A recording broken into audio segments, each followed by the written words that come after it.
இப்போது புதிய அறிமுகம் ஆச்சி ஹோட்டல் சாம்பார் 50 கிராம் ரூபாய் 20 மட்டுமே. சுமன் கவி சார், விஜய் தான் தமிழ்நாடு, தமிழ்தான் விஜய்.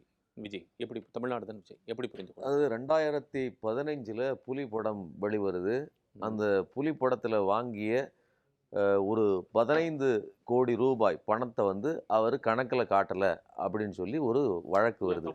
அந்த இல்லை ஒரு நிமிஷம் நீங்க சொல்லுங்க. 15 கோடி ரூபான்றதுல வந்து அவர் வந்து அளவுக்கு அதிகமாக வாங்கினதா சொல்லலை. அவர் வாங்கினது இவ்வளவு, அதை கேஷா வாங்கியிருக்கேன், அக்கௌண்ட்ல இவ்வளவு வாங்கியிருக்கேன், 15 கோடி கணக்குல காட்டாம தெளிவா சொல்லிருக்கேன். இல்ல அதாவது அந்த வழக்கோட சொல்ல வராருன்னு உங்களுக்கு புரிஞ்சுதா? என்ன சொன்னீங்க கரெக்டா மறுபடியும் சொல்லுங்க. நீங்க சொல்லி முடிங்க, நான் அதுல சொல்றேன். நீங்க அதாவது 15 கோடி ரூபாய் வாங்கிய தொகையில் ஒரு 15 கோடி ரூபாய் கணக்கில் வரல, கணக்குல இவர்கள் காட்டல. அதாவது வருமான வரித்துறை போய் சோதனை போட்டதற்கு பிறகுதான் அதை வந்து கண்டுபிடிச்சதுக்கு அப்புறம் தான் இருக்கு ஆமாங்க அப்படின்னு ஒத்துக்கிட்டு இருக்காரு.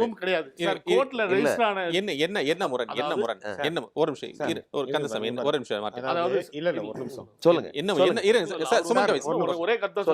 என்ன முரண்? 15 கோடி ரூபாய் வருமான வரி கட்டியாச்சு, 1 ரூபாய் கூட பாக்கி கிடையாது. அதுல 2 கோடி ரூபாய்க்கு உண்டான ரிசிட், இதெல்லாம் செலவு கணக்கு அப்படின்னு தாக்கல் பண்ணதுல 2019 அதுல ஒரு குறிப்பிட்ட பகுதியை இதை நாங்க செலவு கணக்குல எடுக்கல அப்படின்னு சொல்லிட்டு, அப்போ அதாவது 2015-16 1 ரூபாய் கூட வருமான வரி கட்டாம கிடையாது.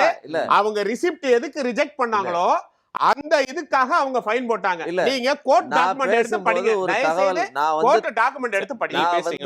அதாவது பேப்பர்ல வந்த செய்தி உங்களுக்கு நேரா டாக்குமெண்ட் எடுத்து படிங்க. இது இல்லாத புரளியே அவங்க பேசிட்டு இருக்காங்க. கோர்ட் டாக்குமெண்ட் படிச்சுக்கோங்க சார். சொல்றேன், 15 கோடி ரூபாய்க்கு 10% வந்து நீங்க பெனால்டி கட்டி ஆகணும், ஃபைன் கட்டி ஆகணும்னு சொல்லி 1.5 கோடி ரூபாய் ஃபைன் போட்டாச்சு.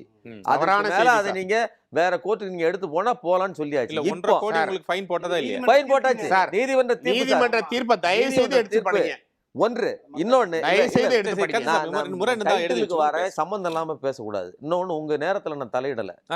இப்ப நான் என்ன சொல்றேன்னா, விஜய் என்ன சொல்வாரு அப்படின்னா, தமிழ்நாடு தான் விஜய், விஜய் தான் தமிழ்நாடு, என்கிட்ட இருந்த பணம் எல்லாம் தமிழ்நாட்டு மக்களுடைய பணம் தான்.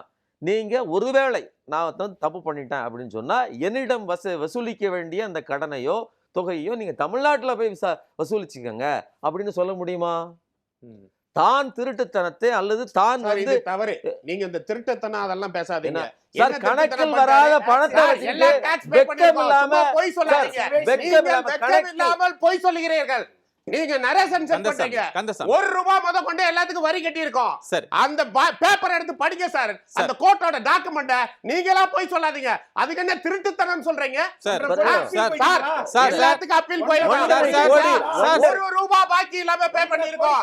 வருமான வரிங்கிறது கட்டாம இல்ல, கணக்குல காட்டாம இல்ல. அவர்கள் ஃபைன் போட்டது அவர்கள் நிராகரிக்க எவ்வளவு முரட்டுத்தனமான இந்த திருட்டுத்தனம் பேசுறது வன்மையா கண்டிக்கிறேன், வன்மையா கண்டிக்கிறேன் சார். 1.5 கோடி ரூபாய் உங்களுக்கு ஃபைன் போடப்பட்டிருக்குது. கொஞ்சம் கூட கூச்சம் இல்லாம, எந்த கூச்சம் இல்ல, மனசாட்சி இல்லையா? நீங்க போய் சொல்றதுக்கு மனசாட்சி இல்லாம பேசும்போது உண்மையா பேசுறாங்க. எங்களுக்கு என்ன சார், அவர் பேசு. நாங்க தான் கோர்ட்டுக்கு போனோம். கந்தசாமி சார், அப்புறம் அரசாங்கம் போகல, அப்புறம் ஃபைன் போட்டுச்சு. ஃபைன் போட்டுச்சு, நாங்க அப்பீல் போவோம். ஏன் எப்ப போடுங்க? ஏன் நாங்க இப்ப போறோம்? சார் எங்களுக்கு கந்தசாமி நீங்க பேச பேசிட்டே இருந்தா இவ்வளவு போய் சொல்றீங்க. ஒரு நீங்க பேசும்போது உங்களுக்கு நீங்க 2 பேர் தான் போய் சொல்றீங்க. போய் சொல்லுங்க. நீங்க 2 பேர் தான் போய் சொல்றீங்க. எப்படி சார் நீங்க இல்ல சார், அப்புறம் சார் ஃபர்ஸ்ட் டாக்குமெண்ட் எடுத்து படிச்சிட்டு சொல்லுங்க. பேப்பர்ல வந்து சொல்லாதீங்க. உங்களுக்கு முரண் இருந்தா பேப்பர்ல படிங்க. இல்ல ஒரு நிமிஷம் நீங்க எடுத்து நீங்க போட்டு காட்டுங்க. தான் செய்கிற தன்னிடமே இவ்வளவு குற்றச்சாட்டுகள் இருக்குது. ரோல்ஸ் ராய்ஸ் கார் 2012 வாங்குறாரு. அதற்கு வந்து என்ட்ரன்ஸ் டாக்ஸ் கட்டல, அதற்கு ஃபைன் போடுறாங்க. அதை எல்லாம் சேர்த்து கட்டி கிட்டத்தட்ட ஒரு 32 லட்சம் கிட்ட அளவுக்கு பணத்தை செலுத்தி தான் வாங்கிட்டு வராரு. அந்த நேரத்தில் நீதிபதி சொல்கிற வார்த்தை என்ன தெரியுமா? நீங்கள் திரைப்படத்தில் ஒரு பெரிய உச்ச நடிகரா இருக்கீங்க, ஒரு ஹீரோவா இருக்கிறீங்க, ஏன் ஒரு வில்லனை போல நடந்து கொள்கிறீர்கள்னு நீதிபதி சொல்றாரு. இதற்கு இவர்கள் அப்பீல் போய் பணத்தை கட்டிட்டு அதுக்கப்புறம் வந்து சொல்றாங்க, இந்த வார்த்தைகளை மட்டும் ரிப்பீட் வாங்கிங்க அப்படின்னு சொல்லி வாங்கி கொண்டதுதான் விஜயின் வரலாறு. இவர்தான் மற்ற கட்சிகளை ஊழல் சக்தி, அது தீய சக்தி அப்படின்னு குற்றம் சாட்டுகிறார். இப்ப நான் என்ன சொல்றேன் அப்படின்னா, நம்மளுடைய தலைப்புக்கு இவர் மேல் இவ்வளவு குற்றச்சாட்டுகள் இருக்கு. நாம மற்ற கட்சிகளுக்கெல்லாம் வந்து அவர்கள் வந்ததற்கு பிறகு ஒருவேளை சம்பாதித்திருக்கலாம், அரசியலுக்குள்ள அப்படி ஒரு வாய்ப்பு இருக்குது. ஆனால் நீங்கள் இப்போது சினிமா துறை என்பதே கரப்டடா இருக்குது. அதனாலதான் எடப்பாடி பழனிசாமி அவர் எங்க கரப்டடா இருக்காரு? அவர் எங்க கரப்டடா ஏங்க 15 கோடி ரூபாய் கணக்குல வரணும்னு சொல்லியிருக்கிறேன். அந்த 15 கோடி வந்து கணக்கில் காட்டப்படாமல் எழுதப்பட்டது அல்ல. அவங்க கொடுத்திருக்கக்கூடிய நீங்க எக்ஸ்பெண்டிச்சர் பேட்டர்ன் காமிச்சிருக்கீங்க, அந்த எக்ஸ்பெண்டிச்சர் பேட்டர்ன் ஏற்றுக்கொள்ளப்படக்கூடியதாக இல்லை.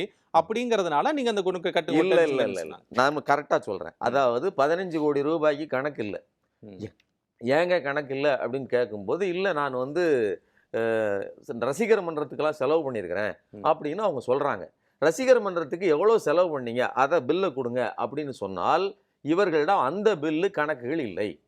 ஏன்னா அது இட்டுக்கட்டி சொல்லப்பட்டது, அவர்களால் சமர்ப்பிக்க முடியல. கிட்டத்தட்ட ஒரு 1.5 கோடி 2 கோடி ரூபாய் அளவுக்கு கூட இவர்களால் பில்லை இது கணக்கு காமிக்க முடியவில்லை. அப்படிங்கிற நிலைமையில தான் இருக்கிற தொகைக்கு 10% உங்களுக்கு பெனால்டி போட்டு உங்களுக்கு தண்டம் கட்டணும்னு சொல்லியிருக்காங்களே தவிர, ஃபைன் போட்டிருக்காங்களே தவிர, இவர் வந்து தூய சக்தி, இவர் ரொம்ப பரிசுத்தமானவர், இவர்கிட்ட ஒரு பைசா வந்து கணக்கில் வராத பணமே இல்லை அப்படின்னு சொல்லி இவர் மேல் ஃபைன் போடல. விஜய் அவர்கள் வந்து one of the toppest tax paying actors in Tamil Nadu. அது உங்களுக்கு நன்றாக தெரியும் நான் நம்புகிறேன். கமலஹாசன் தான் இல்ல top one of the toppest சொல்றேன், அவர் மட்டும் தான் சொல்லல, ஒன் ஆஃப் த டாப்பஸ்ட். டாப்பஸ்ட்ங்கிறதுக்கு என்ன பொருள் சார்? அதிகமாக பணம் செலுத்துபவர், வரி செலுத்துபவர், அதிகமாக வரி செலுத்துபவரா இருக்கணுங்கிற அவசியம் இல்ல. சரியாக வரி செலுத்துகிறீர்களா? 100 கோடி வாங்கினீங்கன்னா 100 கோடிக்கு வரி செலுத்தணும். டாப்ங்கிறது எங்க கணக்குல வருதுன்னா, நான் வாங்கக்கூடியக்கு நிகராக நான் வரி செலுத்துகிறேன் கணக்கு இல்ல. அதுதான் கமலஹாசன் தெளிவா சொல்றாரு.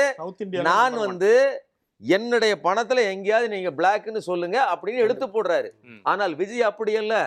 விஜய் இந்த ஒவ்வொரு விஷயத்துக்கும் ஒரு ரோல்ஸ் ராய்ஸ் கார் வாங்கினா அதுக்கு முன்னாடி ஒரு BMW கார், அந்த காருக்கும் கணக்கு கிடையாது. எந்த காருக்கும் அந்த காருக்கு ஒரு வரி பிரச்சனை இருக்குது. இப்படி ஒவ்வொரு விஷயத்திலும் எப்படியாவது ஏமாற்றி இந்த இருக்கக்கூடிய லூப் ஹோலை பயன்படுத்தலாம்னு நினைக்கக்கூடிய நபர். நான் என்ன கேட்கிறேன்னா, இவர் இருக்கிறவர்களை தீய சக்தின்னு சொல்றாரு. இவரே முதல்ல தீய சக்திங்கிறது என்னுடைய ஒரு கருத்து. இன்னொன்னு, அவர் மேடையில் பேசிய பல்வேறு கருத்துக்கள் விமர்சனத்துக்குரியது. அதாவது நண்பன்னு சொன்னாரு, ஆனா வந்து என்னைய வந்து குற்றவாளியாக மாற்றி விட்டார் முதலமைச்சர் அப்படின்னு. முதலமைச்சர் அவர்கள் எனக்கு பொலிட்டிக்கலா எதிரிகளே கிடையாது. நாங்க வந்து ஒரு அதாவது தனிப்பட்ட முறையில் எதிரிகள் கிடையாது. பொலிட்டிக்கலா வேணா அது ஏதோ ஒன்று நடந்து ரைவலரிஸ் இல்ல அப்படின்னு சொல்றேன். இது அவர் பெருந்தன்மையாக பேசிய வார்த்தை. ஆனால் விஜய் அதற்கு ஒரு அரசியல் சாயத்தை பூசுறார்.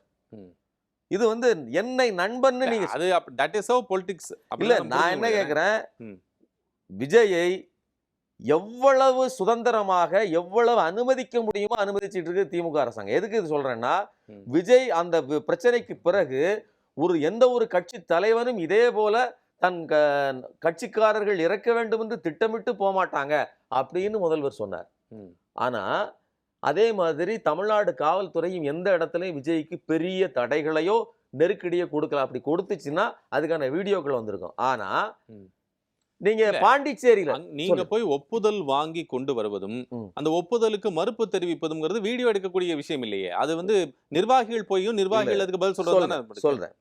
பாண்டிச்சேரியில ஈஷா சிங்னு ஒரு அம்மா வந்து பேசின வீடியோக்கள்லாம் தெரியும். முதல்ல வந்து சாதாரணமா வாங்கப்பான்னு சொல்லி சாதாரணமாக தான் சிரிச்சுட்டு பேசிட்டு இருக்காங்க. ஆனால் கையில பாஸ் இல்லாமல் சரியான டோக்கன் இல்லாமல் உள்ளே போகிறவர்களை கடுமையாக திட்டுறாரு.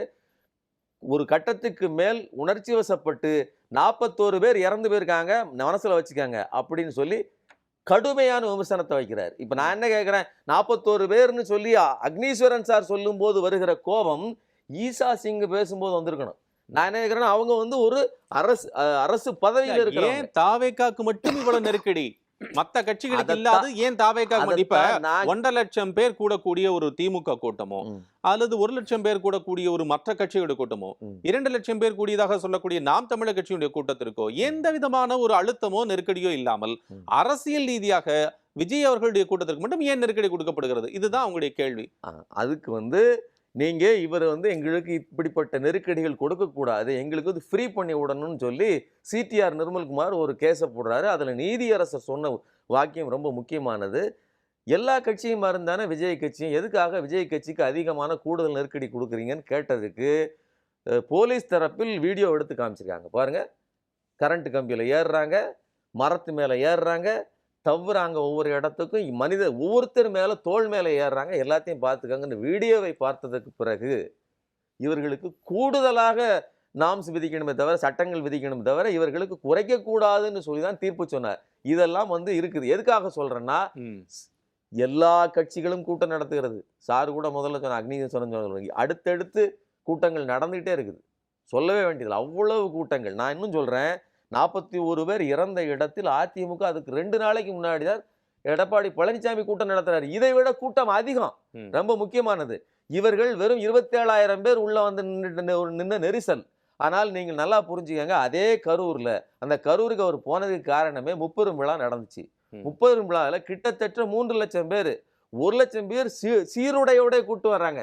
வந்த ஒவ்வொரு பேருக்கும் சீட்டு உட்கார்றதுக்கு இடம், அந்த இடத்துல ஸ்நாக்ஸ், வாட்டர் பாட்டில் எல்லாமே இருக்குது. அப்ப இவ்வளவு அந்த இடத்துல யாரும் அந்த பொருட்களை உடைத்து விட்டு அந்த கூடாரத்தை உடைச்சிட்டுலாம் போகல. சோ வருகிறவர்கள் அரசியல் படுத்தப்பட்டவர்கள் வந்தால் கவனமா வர்றாங்க, கவனமா இருக்கிறாங்க, போறாங்க. ஆனால் விஜய்க்கு அரசியல் படுத்தப்படக்கூடியது படுத்தாமல் விடப்பட்டது வந்து ஏற்கனவே இருந்த ஆட்சியாளர்கள் தவிர இல்ல இப்ப இருக்கக்கூடிய விஜயை பொறுத்தவரையிலும் அன்ஆர்கனைஸ்டு மாப்ங்கிறது விஜய்க்கு வர்றது மட்டும் இல்ல, ஒரு ரசிக மனோநிலையில் வருவது. விராட் கோலிக்கு வந்துச்சு, அந்த ஆர்சிபி அணி வந்து அது ஆமா பெங்களூர்ல வந்துச்சு, 10 பேர் கிட்ட 11 பேர் இறந்து போன போது அவர்கள் மேல் எஃப்ஐஆர் போடப்பட்டுச்சு. நீங்க என்ன சொல்றது, ஸ்டாலின் அவர்களை நீங்க குற்றஞ்சாட்டிட்டே இருக்கிறீங்க, ஆனால் அவர் உங்க மேல எஸ்ஐஆர் போட்ட, அதாவது ஸ்பெஷல் இன்வெஸ்டிகேஷன் டீம் போட்டது போதும் கூட, எஸ்ஐடி அமைத்த போது கூட எஃப்ஐஆர் உங்க மேல பதிவு செய்யல.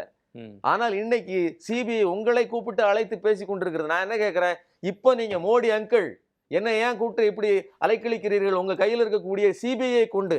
ஏன்னா சிபிஐ பாஜக வசம் இருக்கிறதுன்னு சொல்லி அதற்கு கொஞ்ச நாளைக்கு முன்னாடி தான் ஒரு மேடையில் பேசியிருக்கிறார். நீங்க திருப்புவனம் இளைஞர் மரணத்தின் போது சிபிஐக்கு அஜித்குமார் மரணத்தின் போது சிபிஐக்கு மாற்றப்படுவது என்பது கேஸை இழுத்தடிப்பது, அதை உறங்க வைப்பதற்கான வேலை என்று பேசியவர்கள் இவர்கள். எதுக்கு சொல்றேன்னா, இப்படி இருக்கும்போது நீங்கள் துணிந்து மோடியிடம் பேசலாம் இல்லையா? மோடி அங்கிள்னு பேசுறவங்களை எது தடுக்குது? நீங்க அதே ரூல்ஸ் அண்ட் ரெகுலேஷன்ஸ், இதை விட நெருக்கடி அதிகமாக பாஜக ஆளக்கூடிய கூட்டணியில் இருக்கக்கூடிய பாண்டிச்சேரியிலாம் கொடுக்குறாங்க. நீங்க எதிர்த்து பேச மாட்டேங்கிறீங்க. இந்த காவல்துறை மிகச்சிறப்பாக வேலை செய்கிறது, தமிழ்நாடு காவல்துறை இவர்களிடமிருந்து படித்து கொள்ள வேண்டும்னு சொன்னா, இது முழுக்க முழுக்க விஜயை பொறுத்து. இன்னும் ஒரே ஒரு விஷயத்த சொல்லிடுறேன். விஜய் சொல்றாரு, நாங்க ரொம்ப சீரியஸா ஒரு பிரச்சனை போயிட்டு இருக்குது, நீங்க இடையில வந்து என்ன காமெடி பண்ணிடுறீங்கன்னு சொல்றாரு. உண்மையிலேயே விஜய் செய்வதுதான் காமெடி. நீங்க வடிவேலு, யோ நானும் ரவிதாயா, நான் ஃபார்ம் ஆயிட்டேயா அப்படின்னு சொல்லி உள்ளே செருகுகிற வேலையை அவரா வந்து வாலண்டியரா வண்டியில ஏறுகிற வேலையைத்தான் செய்கிறாரே தவிர, இங்க ப்ரூவ் பண்ணப்பட்ட வாக்குகள் என்பது திமுக அதிமுகவுக்கு தான். சிதறி போட்ட நெல்லிக்காய் மாதிரி நிறைய கூட்டம் நிறைய தெரியுது, ஆனால் சேர்த்து பார்த்தால் வெறும் 27,000 பேர். நான் சொல்றேன், திமுக 2026 தேர்தல்லாம் உணர்த்த போகிறது எத்தனை சதவீதம் வாக்குகள் இருக்கு, எத்தனை வாக்குகள் வந்திருக்கு. என்ன சொல்லணும், அதற்கு முன்னாடி விஜய் நாம 2வது ஃபோர்ஸ் பெரிய ஃபோர்ஸ் பேசக்கூடாது. ஏற்கனவே ப்ரூவ் பண்ணப்பட்ட 22% வாக்குகளை கொண்ட அதிமுக அணியைத்தான் நீங்க வந்து பெரிய கூட்டணி சொல்லணும். அதை விட்டு திமுக வந்து, அப்போ இங்கே பிரதானமாக திமுக அதிமுக கூட்டணி தான் இருக்கிறது. அந்த இடத்தை டிஸ்மேண்டில் பண்றதுக்கு இங்க வந்து அதிமுக இல்லை என்பது போல பேசுவது என்பது அவருக்கு ஒரு என்ன சொல்றதுன்னா, ஒரு ஊடக வெளிச்சம் கிடைக்கிறதுங்கிறதுக்காக இப்படி ஒரு நெரேட்டிவை செட் பண்றாரே தவிர அது உண்மை அல்ல அப்படிங்கிற என்னுடைய கருத்து. சார், விஜய் மேல பல குற்றச்சாட்டுகளை நம்ம வச்சோம். அதாவது அது நம்மளா வைக்கல, ஏற்கனவே இருக்கிற குற்றச்சாட்டுகளை சொன்னோம். ஆனா விஜய் தரப்பில் ஆதரவாக பேச வந்தவர்கள் ஒரு விஷயத்தை ஒத்துக்கிட்டாங்க. என்ன அப்படின்னு சொன்னா, அவர் அவ்வளவு வாங்கியிருக்கிறாரு, இவர் வாங்கியிருக்கிறாங்க, இந்த அமைச்சர் அதை வச்சிருக்காங்க அதை வச்சிருக்காங்கன்னு பேசுறாங்களே தவிர, அப்போ இவர்கள் தூய சக்தி அல்ல, நான் இன்னொரு சக்தி ஏற்கனவே இருக்கிறது ஒரு கட்சி அரசியல், ஒன்று தீய சக்தி, இன்னொன்று ஊழல் சக்தின்னு சொல்லுகிற விஜய், ஒன்று பரிசுத்தமான தூய சக்தி இல்லை அப்படிங்கறத இவங்க ரெண்டு பேரும் ஒத்துக்கிட்டு இருக்காங்க. இல்ல ஒத்துக்கிட்டு ஆரம்பிக்கும் போது மக்கள் தீர்ப்பு கொடுப்பாங்க. 1.5 கோடி இல்லங்க,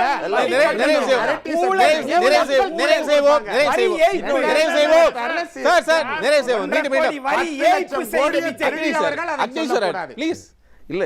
இப்போ என்ன விஷயம்னா, இவர் வந்து கொள்கைகளை அடிக்கடி சொல்றாரு. சமூக நீதி, அதாவது மதச்சார்பற்ற சமூக நீதி, மதச்சார்பற்ற சமூக நீதி ஒன்று இருப்பதாக இருந்தால், அதாவது விஜய்க்கு இருப்பதாக இருந்தால், திருப்பரங்குன்றம் விவகாரத்தில் விஜயினுடைய நிலைப்பாடு என்ன, அதற்காக விஜய் என்ன செய்திருக்கிறார், அந்த பிரச்சனைக்காக அதை சொல்லணும், மக்களுக்காக வந்து நின்றுக்கணும்.